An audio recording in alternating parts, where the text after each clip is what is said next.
Welcome back. Today, we're going to be following Cloud and Misty as they discover one of the more important parts of the magical realm that exists hidden in our own. The part they are going to be discovering today is one known as gateways and pathways. Now you see, they've only just began to explore the mythical world, and although they are now in different parts of the world and they are exploring it on their own, they've discovered that there is a lot more to it than just interesting creatures that occasionally will be kind and talk to them. There's a lot more to it than a bit of magic or a bit of knowledge. In fact, there's a lot more to it than their imagination has even been able to come up with so far. You see, one of the biggest questions they had for all these interesting creatures as they met them was, how do they travel? It might sound absurd, but you don't see Ents and elves driving cars, now do you? When you board an aeroplane, you don't see trolls and dryads standing there. So how on earth are these amazing creatures able to be everywhere on the planet? And even more importantly, how is it possible that they all seem to know each other? Or at least know of each other? How is it that they have their own mail system? Heck, they even have basically their own version of internet. How on earth is all of this possible?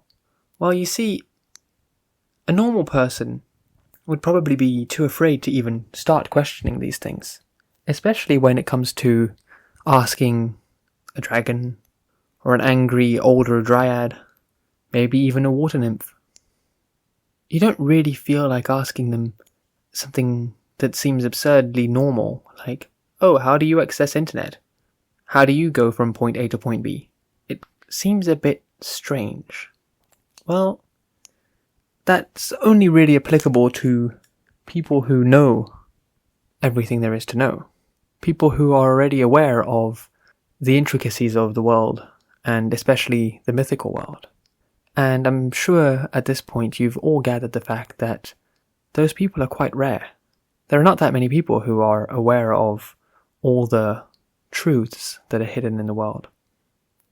So, today's tale, well, a part of today's tale, begins with Cloud as he's suffering from lockdown and long-distance relationship with Misty, and although they're able to speak via human internet, it is limited by their work, their school life, their studies, the time zone difference, and so many other complications. And sometimes it's really just not quite satisfying, and it would be so much nicer if they could actually see each other. Really see each other. So of course Cloud has been working towards moving towards Korea, and he has been doing research and getting into contact with the different people that he'll need to be in contact with, and so on and so forth. But it's a very slow process, especially with the world and the current tumult it's in. So, as he's waiting for this, he's also looking for, let's say, alternative solutions. And his best place to think has always been in the woods. Always. Somehow he's always felt attached to nature. And today is just one of those days. He's walking through the woods near his house, considering all the different options and thinking about all the different conditions and cases and, just all those really depressing thoughts that one can have when you're missing your partner. And his face is kind of contorted into a half grimace of unhappiness. And, he's ignoring the greetings of all the interesting little creatures that are saying hi to him. He's nodding occasionally, but not really with any form of motivation. It's basically just out of politeness. So as he's walking along, he rounds around the lake one time, decides to walk around it a second time. He's really not got much to do actually today. And just as he's about to turn to go into one of the darker, deeper parts of the forest, he hears a voice behind him that's quite insistent. It's not one he can easily ignore. Boy, why on earth are you walking around as if the entire world's problems lay on your shoulders? You're far too young to be looking like that. He turns around, thinking, he's going to see some granny or someone there, just wanting to beat him over the head with her cane and tell him, when I was your age, blah, blah, blah, blah, blah. Turns out, it's a fox. Specifically, a vixen, actually. Otherwise known as a she-fox. And she's sitting there looking at him with her slightly glassy eyes, her fur just shimmering in the winter sun. And she looks at him and says, "You know, the world is not as bad as you think it is. And honestly, if you actually bothered opening your eyes and your ears, you'd find that it's in fact a lot nicer than most people think it is." And he looks at her and he's like, "What on earth are you on about?" I mean, obviously he doesn't want to be disrespectful, so he just nods politely. And on the second nod, she looks at him and says, "Oh, stop nodding. It's not like you understand what I really mean. Now, why exactly are you looking like you're depressed? What's going on?" And of course, Cloud doesn't really feel very comfortable just telling a random fox about the fact that, he's missing his partner and his studies are a bit difficult and he's worried because his paperwork is taking very long and etc, etc. But, if you don't really have friends to talk to, you might as well talk to a random fox in the forest, right? So he does. And as he gets to the second point, the studies part, she beats her tail on the ground and says, "Oh, stop. Alright. Basically, you're lonely. You could have just said that, you didn't have to go through this entire presentation about why your life is more boring than someone else's." Gosh. Well, because you're lonely, and because honestly I have nothing better to do, I might as well quickly go and get you a book. How absurd is that statement? Cloud's busy looking at her, literally thinking, what exactly did you miss out of the fact that I'm lonely and depressed? Why would I want to read a book? Well, the reason why you'd want to read the book is because it teaches you a form of magic. And yes, I can read your thoughts, so stop gaping at me and just accept the fact that I'm going to go and get a book for you and you're going to have some studying to do. Hopefully, with a mind even vaguely as smart as mine, you should be able to read through this in a couple of hours. I seriously hope so, because otherwise you're way more stupid than I thought. Bit of a sassy fox, this one, isn't she? She, trods off, leaving Cloud there, seriously questioning his life choices for having spoken to the random fox in the forest. But, lo and behold, she soon returns with a very small book between her drawers, just held between two canines. She leans up towards him and pops it into his hand. He obviously, politely, "Oh, thank you. Well, you could thank me a bit better. I just gave you one of the more rare mythical codexes. You should be rather happy. You better give it back, by the way. That's my grandfather's edition." "All right," says Cloud. He's quite confused at this situation because, of course, think about it. A fox just gave him a book. How do foxes even read books? Well, Cloud, the way I read books is because I'm not actually just a fox. I just like walking around as one because it's comfortable. I'm much more than that, but, well, your brain would probably implode if I tried to explain that to you, so just go along now, go and read that, and come back in a few hours when you're done. Or, heck, for all I care, sit here and read it. And that's basically what he does. He just sits down and starts reading. And as he opens the cover of the book, he realizes just how intense this reading is going to be. It's full of diagrams and interesting words and translations and transliterations and a bunch of other complicated things. But the main critical part is the fact that the title of the book is Magic 101, How to Not Be a Dumb Wizard. And then in brackets underneath it says, or if you're more progressist, a wizard, a witch, or any other form of magic bearer. Close bracket. So he starts reading this and he's like, well, okay, this is quite interesting. And it literally starts off by teaching you the fact that magic exists, and that's basically what it repeats about 15 times in one paragraph. Yes, magic exists. Yes, stop questioning it. Yes, it does exist. Yes, you have magical energy, blah, blah, blah, blah, blah, blah, blah. Pretty much just, going on and on and on about the fact that yes, it's true. Which, of course, is something quite necessary when you've only just found out that there are magical creatures, and now all of a sudden you find out there's actual magic. And wait, you can learn it? Things are becoming interesting. So he's, working his way through chapter by chapter, and the more he reads, the more he realizes that he should definitely be taking notes, but also he kind of seems to not be forgetting what he's reading. somehow the knowledge is just burning its way into his brain, and it's almost as if he remembers every single word he reads. Maybe that's a side effect of the magical book, who knows? Quite soon the sun has moved across the sky, and he's now done with the first book, and the vixen comes back and just grabs it from him, saying, "Yep, I'm guessing you're done, brilliant. Well, I wasn't expecting you to finish it that long.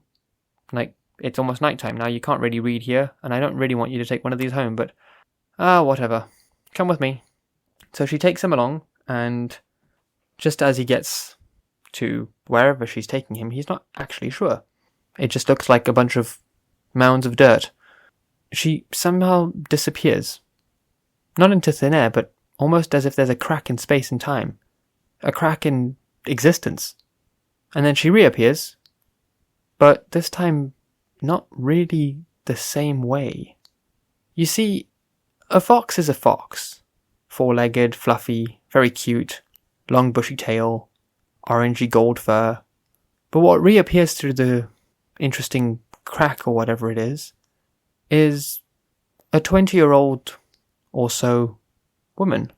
Certainly she has fox ears and a fox tail, and long golden hair, but she's no longer just a fox. That's when he starts to realize that the person he's been talking to is far more mythical than anything he could have considered. Now, of course, she smiles, gives him another book, tells him to hurry on home and go and do more studying. And he's so just shocked by the fact that the fox he was talking to turned into a woman that he just hurries along without even questioning it, because what else can you do? He gets home, starts reading more, checks his phone. Misty's awake. Time for their little morning/night video call. Thank you, time zones. So he calls her up and tells her about the day's adventures. And her first reaction is basically to tell him that he must be lying and that he's making everything up. But then, of course, they both remind each other that, well, they've recently discovered that dragons exist, so why could magic not? And he tells her about the books that he's been reading and all the interesting parts of that. And, of course, her first idea is, well, teach me. Tell me more. Tell me everything you've learned. So he does. And their call goes from being the typical 10 minutes to almost 2 hours. And once he's explained everything he learnt in the first book, he starts reading from the second book. And then she has to go off to university, so she's on her way and he's off to dinner. But he can't really take that one vision out of his mind. That fox just appearing out of nowhere in the form of a young woman. Now, let's skip forward a few days. Not for any other purpose than the fact that to tell you that he's been reading books and more books is quite boring, honestly. And that's not really the most relevant detail in this story. What becomes relevant is when he's finally found out what that crack really was. It's called a gateway. Now you see, gateways either appear or can be created, but mostly they appear. They appear between two locations or a node and multiple locations, and they allow you to travel between them in a much shorter time than it would have taken if you were travelling by foot, for example. To give you one of the more famous gateways, it has a pathway that links it straight from Paris to New York. Capital to capital. Not really that New York is a capital, but it's considered that way by many. And it takes about 7 minutes, which is of course very short. So, just as he's learning about all these new, interesting mechanisms, let's call them that, he keeps encountering this fox, or vixen. And although he's asked for her name many times, she said, "No, I'm sorry, I keep that for only the people I trust the most, and you have not yet earned my trust. I trust you with magic, yes, because you know of our existence, so it's not like you weren't going to learn it anyway, but it's going to take quite a lot longer before I trust you with my name." Bit sassy, but she's becoming quite nice. She occasionally even brings biscuits. He's started taking her some food as well. Typically, they'll enjoy it together on one of the picnic benches in the forest as she drills him on all the magic he's been learning. Not exactly the most fun way of learning things, but it certainly works. So he's been at it for a while now, and he's been teaching Misty over the video calls everything he learns, sharing pictures of the diagrams and spell words and etc. It seems almost impossible to write them on the computer or on the phone, so he has to take pictures of the books and send those, and somehow even those just don't quite seem to work. So basically it's a case of teaching her by telling her, but that seems to work quite well. Finally, it's weekend, and finally they have a bit more time. So Cloud is in the woods with, well, Mrs. Fox, as he likes to call her, sitting at the picnic bench, his phone ready for a video call. He wants to introduce Misty to her. And the video call comes, the introductions go quite smoothly. And Miss Fox just looks at Misty and says, "Do you have woods nearby?" She says, "Yeah, there's a park, well, little mountain not far from my house. Be there in 30 minutes. All right. Which part? It's not exactly small. Just be in the woods, I'll find you." "I'll find you." Cloud and Misty both look at her, one through a video phone, one through reality, in person. They both look at her, wondering, "Wait, you'll be there?" "Yes, that happens to be one of my abilities. I can find and travel through pathways and gateways as soon as I want to, and honestly, I can actually teleport too, but I prefer not to do that. It's kind of scary sometimes." "You can what now?" "Oh, come on, I'm a talking fox who can transform my body. Do you really think that was the limit of it? I thought you were learning about magic. I thought you were more smart than this."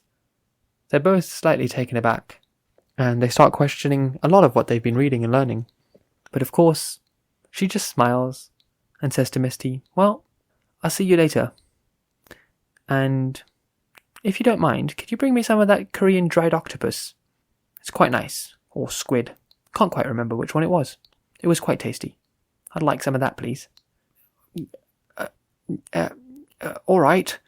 Misty struggles with her words a little bit there because it's quite interesting that, this creature, person, not quite sure what to call her, not only knows how to get to her, but also even about a local speciality snack? This is becoming more and more intriguing. Well, Cloud and Misty say goodbye, for now, and Mrs. Fox disappears into thin air. And lo and behold, the 30 minutes go by. Misty's waiting in the woods near her house, as far away from other people as she can, and with a slight crackle in the air, Mrs. Fox appears in front of her, nods, smiles, all her canines nice and visible, and simply says, "Well, do you want to see your boyfriend or not?" Of course, Misty just blinks once and says, "Yes, please. That would be great." "Well then, hold on." She doesn't know where to hold on. "My tail, dum-dum. What else are you going to hold on to? You better not pull on it, though. If you do, I will bite you."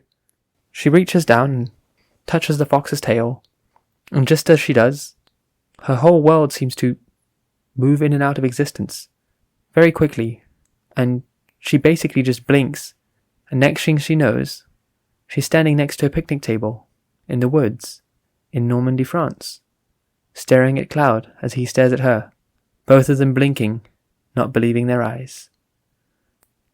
That's it for today. I will be telling you more about how Cloudy and Misty have been exploring gateways and pathways in the next part of this tale. Now do understand, the creature they have met is someone very, very special, and if you wish to know more about her, I would strongly recommend you read A Fox of Hope. Good night, good day, have a beautiful time, and may the leaping fox guide your way.